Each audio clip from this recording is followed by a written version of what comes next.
Erev Shabbat Shalom. Shabbat Parshat Tavo. One of the more ominous Parshat of the Torah. Most of the Parsha is a detailed description of the horrific events that will take place, that will be visited upon Jews if they do not keep the Torah in its narrow sense and in its broad sense. It is such an ominous and such a disconcerting, almost really shocking description of the kinds of things that we are promised if we do not go in the way of the Torah. That traditionally the person who gets that aliyah, nobody gets that aliyah. The person who gets it is the person who blames the Torah, because nobody wants that aliyah. Why would you want to be called up to the Torah and have all these terrible things described while you're on your watch, as it were?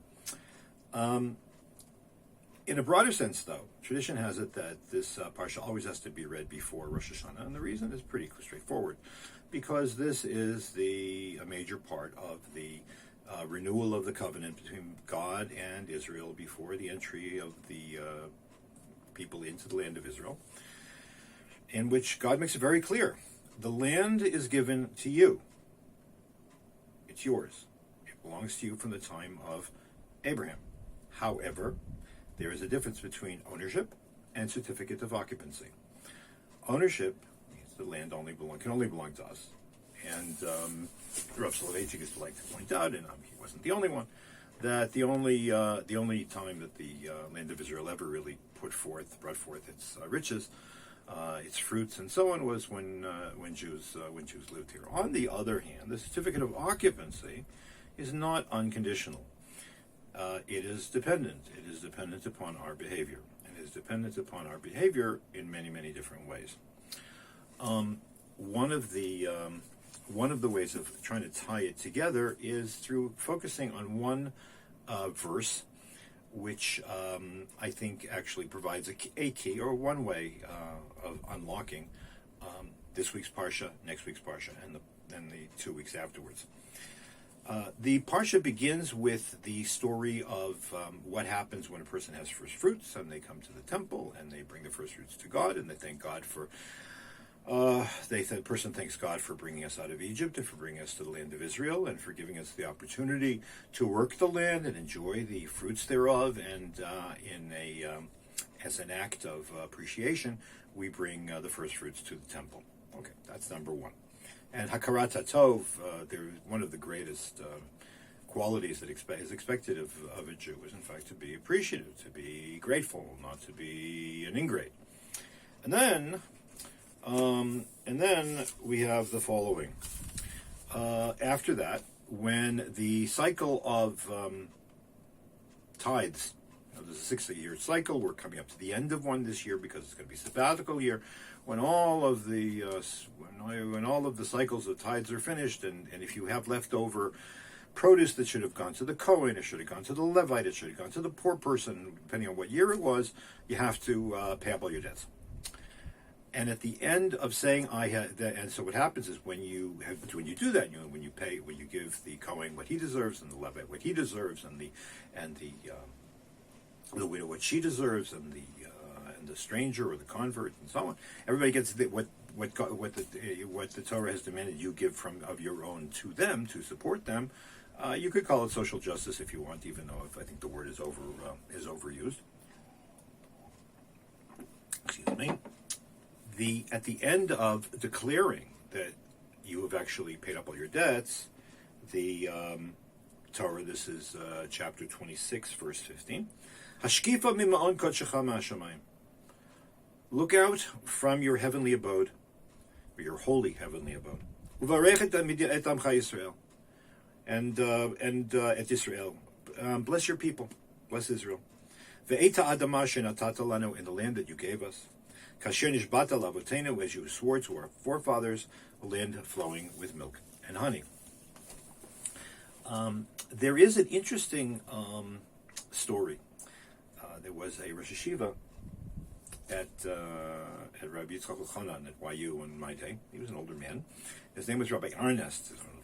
He was a student or close associate of Rav Avram Kahana Shapira, the last Rav of Kovna, known as the Kovna Rav. He is known for his book, the Dvar Avram.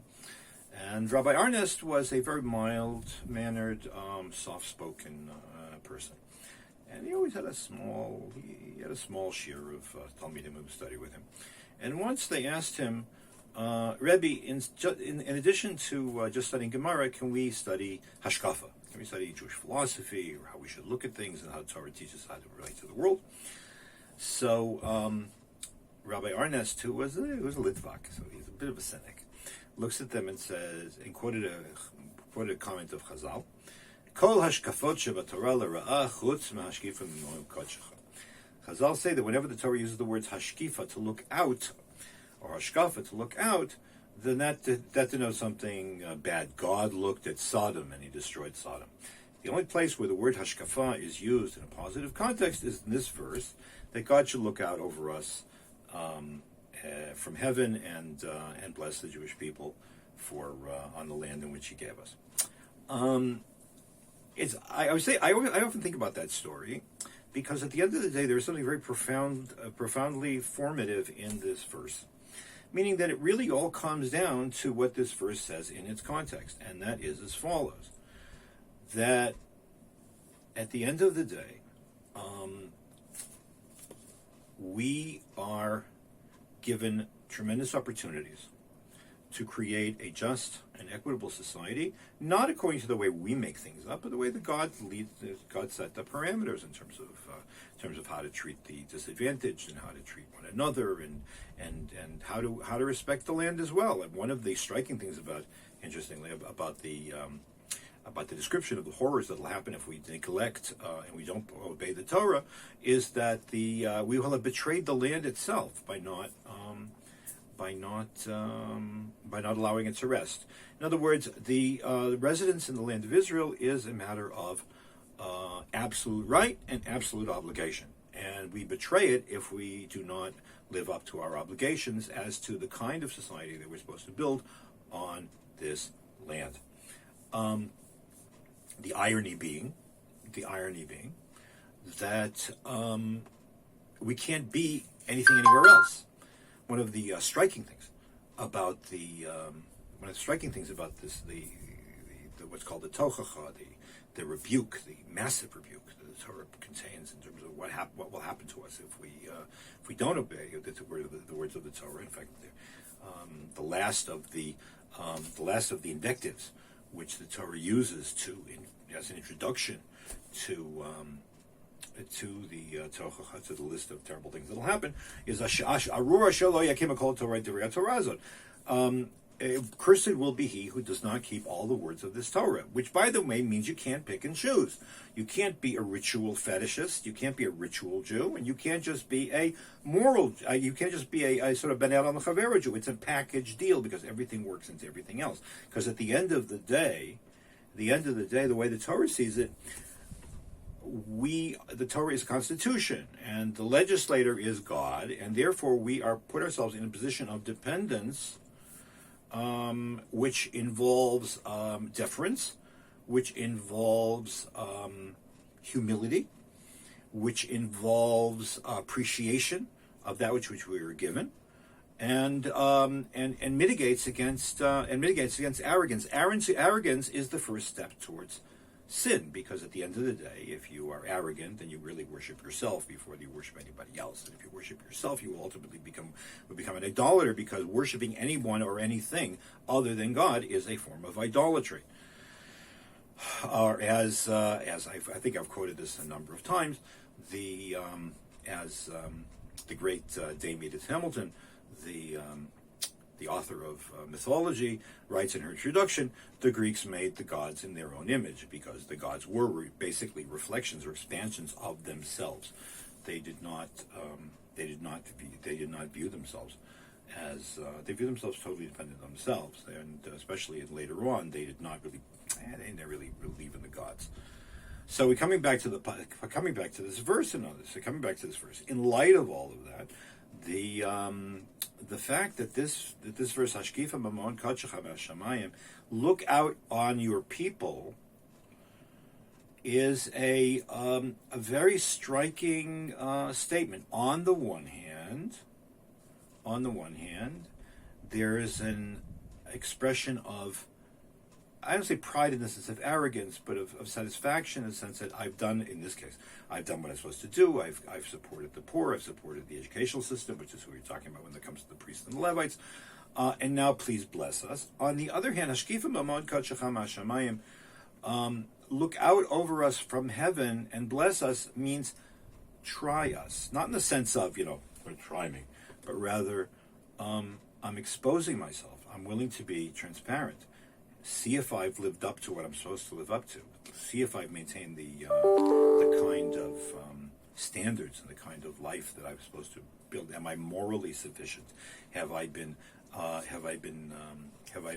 as careful in your worship, in the ritual sense, or in the treatment of other people, as in the sense of interpersonal relations, because they're both part of the same thing. And then we'll see if you bless us. In other words, there's a readiness for God to say to God, I'm ready to be judged. I depend on you. I am willing, I'm scared perhaps, but I'm willing to be judged because there's no one else to talk to. There's no one else to expose myself to, because only you know what's in the deepest resources of my heart, even though you're in the farthest ends of the heaven. And I am ready to take the consequences of my actions. If that's and I think that's really the underlying, with all of the drama and all of the things that will happen according to the Torah, that if we don't do the right thing, what we will undergo. I think that's actually what one of the reasons why it wasn't because of the hellfire and brimstone. By the way, the words hellfire and brimstone actually pop up in next week's Parshat. I don't think it's hellfire and brimstone. I think it's the fact that it was the implicit readiness, the implicit willingness of Jews, of the individual, to say, I'm going to take it on the chin. I'm going to be grown up, and I'm going to say I'm responsible to somebody else, and I'm not going to psychologize my sins, and I'm not going to therapize my failings. I have freedom of will, and I have and if I did something wrong, I will take it through. Just as I would like to be rewarded and acknowledged for the good things I did.